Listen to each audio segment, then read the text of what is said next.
Right, well, welcome. My name is Ruth Taylor and I came to New Zealand with toddlers and now I have teenagers. And I come to you today as parenting coach and author of the Childish Adult book series. And welcome today, Squash Falconer, professional adventurer, bumboarder, elliptico rider, summiter of Everest and mother of Kit. So thank you so much for joining us today, Squash. Hi Ruth, thank you. See you. But look, thank you for joining us my morning, your evening. It's a pleasure. Just wanted to talk about parenting with you a little bit more because we've connected a number of times, which has been awesome. And we've had little chats about your daughter Kit, who's 2.5, yeah. And I know that you've read my first book, Parenting Gets Personal. Awesome, thank you very much for that. Yeah, and I loved it actually. I read it when I was pregnant and I refer back to it a lot and I really, really like it. Was there anything particular? I mean, honestly, I read that book so long. My kids are teenagers, like I just said, so I'm kind of like right on the other end of it now. And my worry, I guess, as an author and parenting coach is that you kind of lose touch with society as is now. Because obviously things have moved on. Well, yeah, but I think that your book, it talks about being a parent and actually that bond, that relationship doesn't change through the years. You know, a parent is a parent and a child's a child. So what's been lovely for me, especially with all the lockdown and everything we've been going through, not having the groups to go to and necessarily being able to see all my friends is, I've been able to just read the book. And sometimes when Kit's going through a phase or something's going on, in your book, that's what you describe and talk about, and just the way that you phrase things and the way that you talk about everything just being a phase and how to handle your own emotions. It's just a kind of comforting thing to read, but also it's been quite a good reference point for her age and her stage. Because they all have them, hey? They all have them. So look, as a professional adventurer, you've done some pretty out there stuff.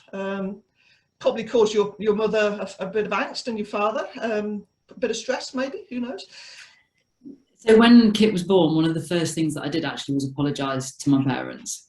And I think you cannot know as a child without your own children what you're putting them through, and I think it's a good thing because I'm not sure I'd have done the things that I'd done had I known, and now I am a parent. You know, I always said that I climbed Everest when I was 30 because I wasn't in a relationship and I didn't have children. That's not to say if you are in a relationship and you have children it's the wrong thing to do, but I know for me I think I'd have struggled more with it. And yeah, it was the perfect time for me because now I've got Kit. I think perhaps because she's still so young as well and she was premature, so there isn't any part of me that I've never left her overnight anywhere. That's just, you know, I just haven't yet. And I can't really imagine, I mean, she's going to go and stay with her grandparents soon and all that kind of thing, the normal stuff, but I can't imagine yet leaving her for weeks or months at a time, which is what an expedition takes. Like, you know, there's no desire. Perhaps as she gets a bit older, that'll change, but certainly for now. And, you know, when she was first born, I remember, because when she was born, we were in France and my mum came out and I think she was a few weeks old. She was a couple of months old because we were in hospital for the first 6 weeks. So she was perhaps 3 months old and I went out to do a quick ski. And when I say quick, it was a loop, it was fast. And I went out and I remember getting this overwhelming feeling of what if something happens to me? And I mean, I feel like a competent skier, but what if I catch an edge? What if something happens? Or what if someone crashes into me? And what if I'm not okay for her? And I've never felt that before because I've never had anyone dependent on me before. So that was massive and that was a real shock. Unfortunately, I can't tell you it gets any better because, as we were talking earlier, my youngest has just learnt to drive. Yeah. And that first time after she's passed and she's driving off down that road and she turns left and she disappears out of sight, you're just thinking, you know, I just all I can do is hope. And every parent says the same to me. They're like, Squash, this is it now. You're worried and going to be guilt-ridden for the rest of your life, and it'll just change from one thing to another. And as they age, just exactly as you just said. But I think that's being a parent, isn't it? You've just got to control your brain a bit because, as you say, if you let it, you just go off in this spiral of what if, what if, what if, what if. And I honestly, you know, in my mouth, feel for those people who have to go through these things. I mean, for yourself, I mean, you didn't have the kind of easiest introduction to motherhood. I mean, honestly, if you're going to do something, you're going to do it with the most harrowing story going and the kind of hardest effort. I mean, I was in and out within 5 hours, I think, with both of mine. So hats off to yourself with you were basically bed rest, eh? Yeah, so I guess when I imagined pregnancy and having a baby, I thought I'd be one of the, because I do a lot of sport and I'm quite fit and active, I had hoped that I'd maintain that through pregnancy. And I imagined that I'd be running right up until, the day I gave birth, that kind of thing. And I thought, really quick, easy birth, I'll have a water birth or maybe even a home birth. And then, yeah, quite shortly after getting pregnant, I got a deep vein thrombosis. I was up in the mountains, all sorts of things happened in perfect storm, and I got a DVT. So I was quite poorly. But then beyond that, they found out as well that I had a short cervix. So there was lots of discussion about what to do. And because I was in France, and I've been in England as well, the English kind of side, the doctors were keen to put a stitch in. And when I went back out to France, they were kind of they were more inclined to leave me alone. So I was getting real conflicting advice. And because I was staying in France and under the French consultant, he said, we want to be hands off and you need to just rest. So yeah, just a few months in, I was pretty much bed rest. So for me, actually, even though she was premature and we were in the NICU for 6 weeks and I stayed with her that time, my freedom came back once she was born, because I was really on bed rest properly. I'm just interested in the fact that you're talking about the kind of conflicting advice and information you get, because honestly, that's parenting 101. From now on, you're going to get conflicting advice. That's really true. I mean, I read, other people's articles, because obviously you've got to keep your eyes open. And there are some great ones now about that whole connecting with your child, and any emotion and challenges that they're showing are their challenges. They're not personal to you. And I've always kind of known that and worded it, but in different ways. And I've been reading recently, they're saying, the time is up for time out and this, that, and the other. And I'm going, I don't know how I would have coped if I hadn't had certain kind of methods to help give them space to calm down and myself space to calm down. And I'm kind of trying to read between the lines. And basically what we're doing now is we're talking semantics. We're arguing over a use of words. So I had some conflicting advice about sleeping at night, because she was breastfeeding through the night and she wasn't sleeping through the night and I was exhausted, and it was about how to get her to sleep through the night basically, and I didn't ever want to leave her to cry out.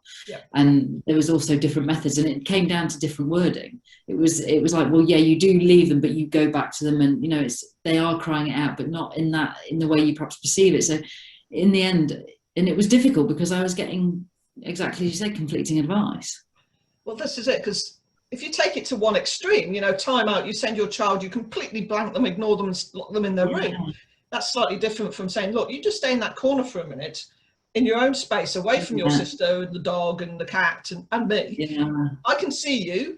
I know you're fine. I know you're safe, but I'm giving you space. I'm taking space. And let's rebuild our connections later. So it's trying not to overreact to what other people are saying to you and making it. And even yesterday, I was reading something about how it's the most natural thing in the world for our children to sleep with us. And I didn't really have strong feelings either way, whether she would or wouldn't be in bed with me.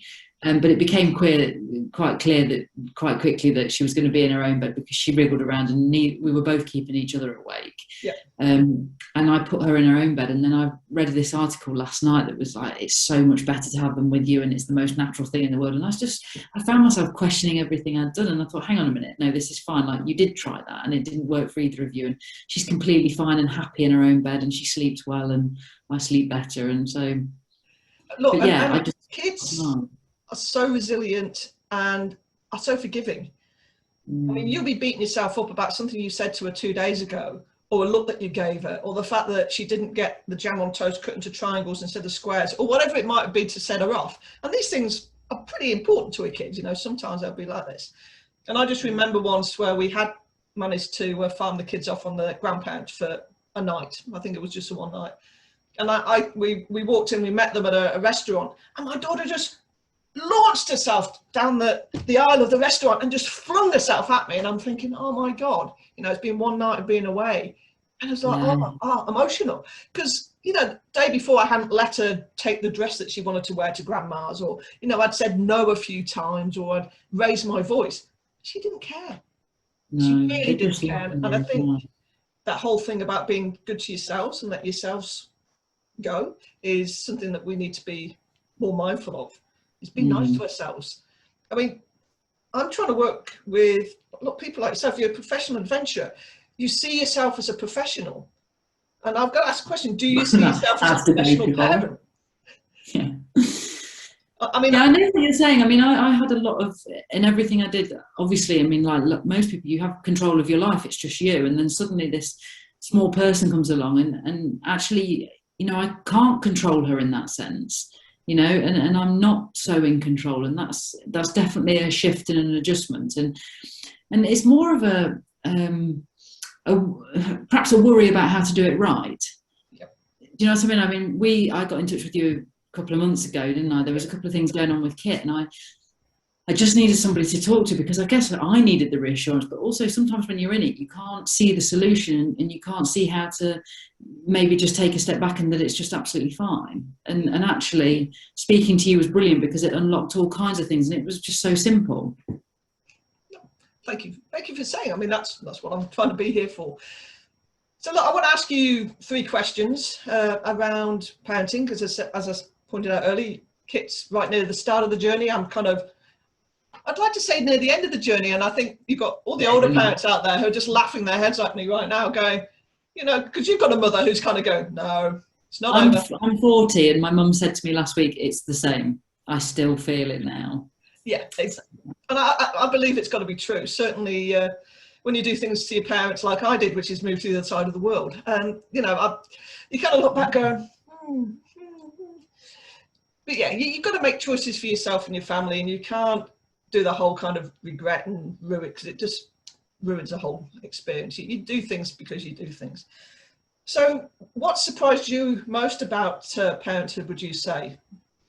I think the thing that we discussed just now about how the worry, and the first thing I did was apologise to my parents. Like I never, it's so overwhelming how vulnerable I felt because I had somebody dependent on me. And how I mean, when I was pregnant, I knew that I wanted her and loved her and I was going to be that kind of mother, but the overwhelming feelings of love and wanting to protect her are just, they were even surprising to me, who was expecting them. Yeah. And what would you say that equally the other side of the emotion? Not that you ever hate them, because that's not the other side of the emotion, but the whole kind of, you love them so much, you get so affected when they're upset, angry, and you take it almost personally, eh? There's a challenge there, that if they're kind of bawling their eyes out or they're struggling or frustrated at something, you can get to the point where you're going, I've tried everything and I can't make you happy. Not so much now. I think early on, when she was tiny and I first brought her home, she had colic, and there was a few weeks of hours of crying every night, and I was exhausted as well. And I found that, I mean, I just was exhausted and was struggling to cope, you know, just to function really. Yeah. That was really difficult. But I can't say that my feelings were that extreme. I just loved her and wanted to make it right and just didn't know how, and was just so, I couldn't even think. I mean, I couldn't even tell you what I was feeling, because I just remember being like holding her and just not knowing what to do. Yeah. Well, unfortunately, you might have some more of those situations come up in the future. But look, as I said, don't take it personally. It's more when you think that they should be able to do what you're asking them to do, and they kind of say no a lot because they like doing that. It is a phase. It's just a word. Doesn't mean they don't actually want to. Kit says no all the time at the moment to everything, and she doesn't mean it. If I say, do you want to have your breakfast? No. And she walks straight over to her high chair order, goes to get the breakfast. At the moment, I just know that that's not just not to listen to the yeses and nos and actually just follow what she's doing. We had a great conversation once. It was like, you know, I remember my youngest Alice kind of go, oh, what's that? And I go, oh, I think it's a helicopter, darling. No, it's not. Okay. Let's have a look. Oh, look, it's a helicopter. No, it's not. Yeah. Okay, let's go and do something else, shall we? You know, it's, as you say, there's definitely a contradictory stage which they go through.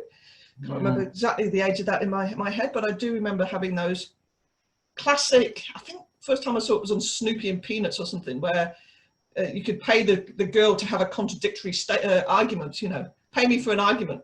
And my kids did this classic in the back of the car once. One was going, apples, oranges, apples, oranges, and I'm like, what is going on? You know, I'm just driving and they're just literally having a contradictory argument in the back, just saying apples and oranges just to wind each other up. And you just kind of go, whew, okay, kids. Okay, so what would you say is your biggest worry for the future? The world is ever changing.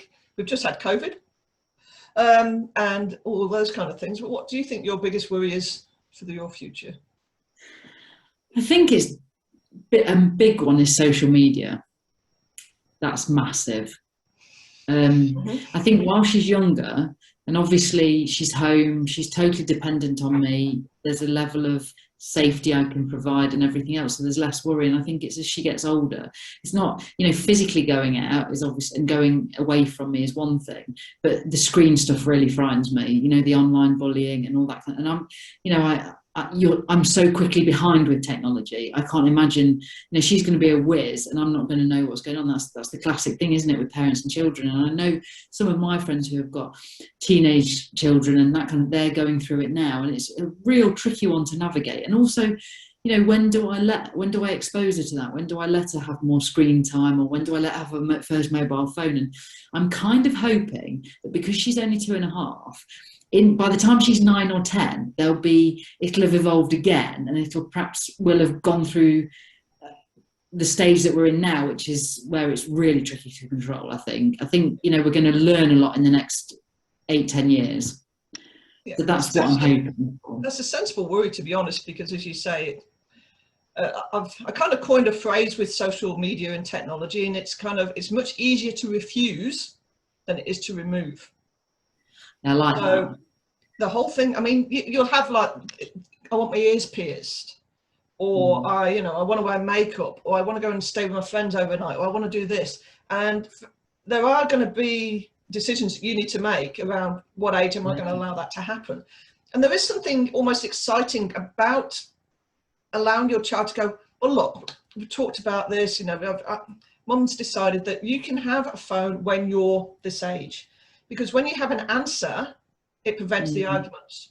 Because if she comes to you at 9 or 10, go, Mum, I want a mobile phone. Oh, no, you're not old enough. That doesn't work for them. So it really kind of good to have something in your head to say, well, look, darling, when you are going to school on the bus on your own or whatever it might be, we'll look at getting you a phone then. And the thing is, there's nothing wrong with a phone. It's a smartphone you've got to worry about. Yeah, that's what I mean. It's addictive, and it's something which I think we as adults have to kind of cope with. And we're doing things like this. I mean, social media has got great uses, but my kids have definitely gone through the whole online bullying thing. The book I've just released, actually, which is Parenting Requires Perseverance, covers a lot about social media and online comments which can occur. I mean, the child is not supposed to enlist on these social media things until they're 13. No. But there are kids out there at 8, 9 and 10 who've got these phones. And if you survive without a phone. You've done all sorts of things without a phone, I'm guessing, and you've gone on all sorts of adventures and still come home. So I guess it's remembering that when you start to get the pressure and the worry and the concern, oh, everybody's got a phone.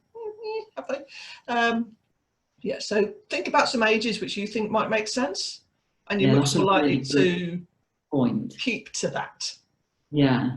Because you'll be talking about it, and it's like I think my kids were allowed to have their ears pierced when they were double figures. Because honestly, there's only so many exciting things happen when you're a kid. And it's like, well, no, wait until you're double figures, and then you can decide to go and, do it then. And I think, I remember Isabel sitting there going, and I said, look, I haven't got mine pierced. I'm not interested in getting my ears pierced. If you don't want to sit there and have it done, I'm not going to force you, and I'm not going to, we'll just go. And she's no, I've got this. Yeah. And she sat there and had them done, and, she's had more done since, good on her. But yeah, that would be my hint on that. But yes, a sensible worry, because it is true. And so, okay, so what's your dream? Is your daughter going to follow in her mother's footsteps and summit Everest, do you think? Well, I have laughed about this as well and said she's not riding motorbikes, she's not flying paragliders, she's not climbing mountains. I'm obviously joking, but I think, it'll just sound pretty obvious, I suppose, but at the end, I want her to have the confidence to follow the things that she's passionate about. So I don't want her to try and follow my footsteps if that's not what she's into. If it is, I hope that I can support her, and that's fantastic. But if it isn't, then I'm going to support her in whatever it is. Like, I don't have, just because I did that doesn't mean that it's going to be right for Kit. Do you know what I mean? She might be into something totally different, and I think that's wonderful.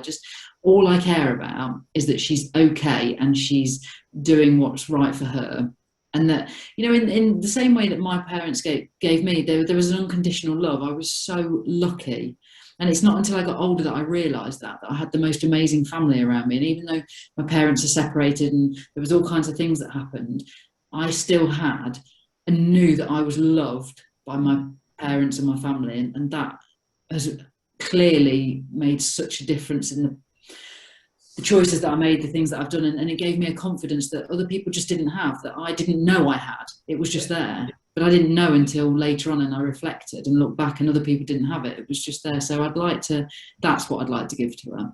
Just unconditional love, and to know that I'm always here no matter what, you know. And that's something my mum was brilliant at. She said to me, you can tell me anything and just don't ever lie to me. Just tell me the truth. And she handled it so well. I don't really know how she did. I've never lied to her. I've never needed to. I've always known I can go to her no matter what I did.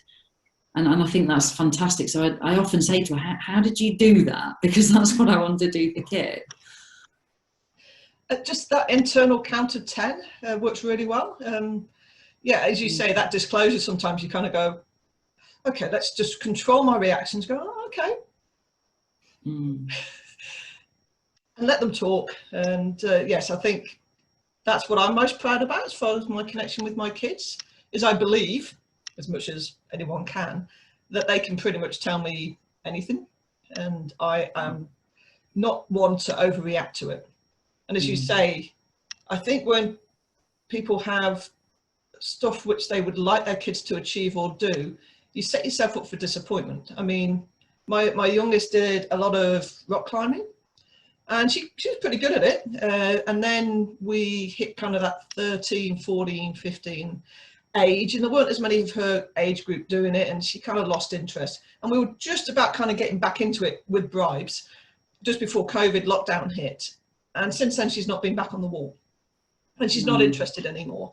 And part of me goes, you know, that's part of my life I've lost, because we used to travel around the country and I got to watch her, and, you know, it was interesting for me. And it's kind of like you actually get to a point, certainly when they're teenagers, where you realise actually you've got to go start living your own life.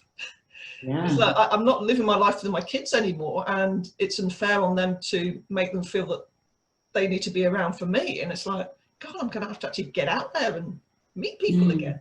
And definitely that whole thing about them following their own dreams. So I've got one who's at uni doing zoology, something I wanted to do at but didn't get the grades for.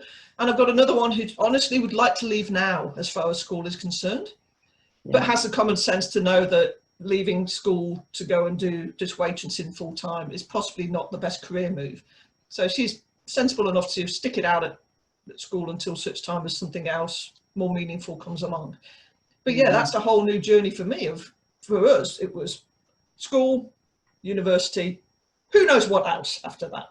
And I've never held a job for more than 4 years, I think. I think 4 years has been my longest I've ever held a job. And my mum was a teacher. So she was like teacher all her life. My father was an engineer, worked for the same organisation and company all his working life. And I'm like, I still don't know what I want to do when I grow up. You know? Yeah. But it's definitely an interesting challenge. Is there anything else that you'd like to talk about at this point, Squash? Because it's been lovely talking to you, and I would like to say it's getting darker behind you, but it honestly isn't. I mean, for me, no, it actually isn't, is it? No, I think just the nicest thing is being able to chat about things, you know, just with small stuff that Kit's going through, even insignificant things that I get upset about, or, you know, if she's doing something and I can't reason whether, because I mean, obviously she's 2, but I can't work the situation out and I don't know how to quite handle something. It's just really nice to be able to chat about that, and to have a sounding board, and somebody that's had kids and knows, and particularly somebody like yourself who, I mean, you're trained to say it in a way that isn't judgmental as well. You know, I think sometimes when you talk to other parents or other people, there's a judgment, or not that they intend to do that, but it happens accidentally. So it's, you know, it's been really great talking to you from that point of view. And I think just for me, it's been I often learn things by seeing things, and I've thought about this a lot. And I think with COVID and not being able to see my friends with their kids and go to the groups and things, I've probably missed out on a whole load of things, which is again where your book's been brilliant. And now things are starting to open up, and I'm seeing the way other parents do things. I'm getting loads from it, and I think I've had a fairly, I'd say, easy. Once Kit was born and here and safe, and we got out of NICU, it was good. But she's a good girl, really. And the stuff that's going on, it's lovely. There's a couple of times she's done things, and I thought, oh no, what am I doing wrong? And actually, everyone said, well, you're not doing anything. That's what they do. Yeah. And it's actually not. It's not me. It's Kit. Well, I think that you hit the nail on the head in the fact that there actually aren't any bad kids. No, and kids aren't. That whole thing. I love that saying that kids aren't naughty. They're not really. And I remember when I was sometimes when I put Kit to bed, she's getting a bit better about wanting to keep me there, and she sort of say things to me like, "I need to do this or I need to do that," and I was thinking about it. I thought, is she just won't? And I thought, no, she's not. She's not lying to me. She's telling me what she needs and what she wants and what she's thinking and feeling. She hasn't got that yet. Yeah. She's just unfiltered. This is what's coming. Yes. We had a daughter who suffered from boomerang bed syndrome. So basically, as soon as you put her in bed, she was out of bed and wanted to kind of interact and stuff. And sometimes they don't know what's good for them. You actually do need to go to sleep. Lay down. It's amazing. You will fall asleep. Honestly. Yeah. So that's interesting you say that, actually. They don't know what's good for them. And one of my friends, when I was struggling about the whole sleep thing, and I was like, I don't want to let her cry. I just don't want to do it. Like, I was really bothered about the attachment thing and everything else. And she said to me, you've got to remember as well, Squash, that you're the parent and you have to teach her.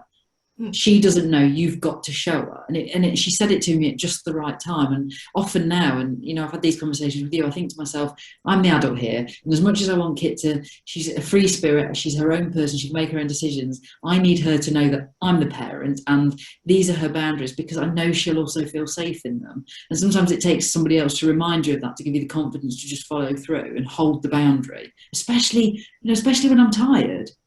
I had a conversation with someone who'd got teenagers, which was really useful for me. It was before my kids were teenagers, and her daughter had been caught creeping out the back window to go and see somebody across the field with a friend, kind of scenario.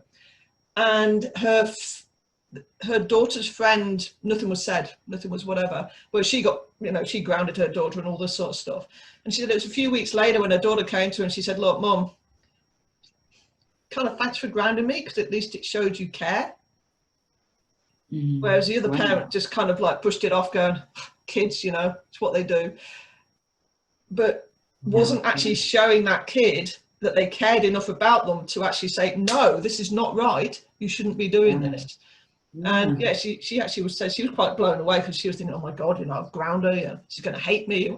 And actually, when her daughter had calmed down, obviously, I'm sure those words said at the time, but when her daughter had calmed down, she was able to have that conversation. The daughter said, no, I actually appreciated it, because it actually showed that you actually care about what I'm doing and my safety and all this sort of stuff.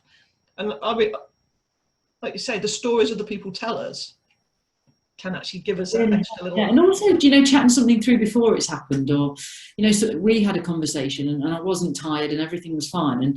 And you said to me, if this happens, then do this, this, and this. And I thought, that's brilliant, because when I'm tired, I'll have that plan in my head.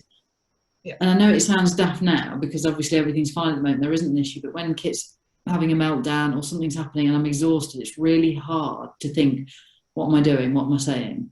And actually, to have it pre-programmed, actually, we just talked about this, and I'm going to take 10 seconds, then I'm going to pick her up, and then I'm going to keep my voice low, because sometimes, I notice myself when I'm talking to her, or, she's getting wound up, I'm getting wound up, and actually what I need to do, and what I do now, is I stay calm and keep my breathing calm and everything, and it brings her back down, instead of her letting me escalate to her level. And that was something that we talked about, which was brilliant. Hey, look, that is cool, and I don't want to keep you up much later. I think it's, what, 9:30 over there? Yes, and somebody got me up at 5:20 this morning. Well, I was going to say, 9:30, to be honest, we're in bed here, because my husband starts work at sort of 6. So, yes, it's kind of like, really? Anyway, thank you so much for your time, Squash. I really appreciate it. And yeah, pleasure. It's been really lovely talking to you, Ruth. Thank you. It'd be nice to catch up again sometime. Definitely.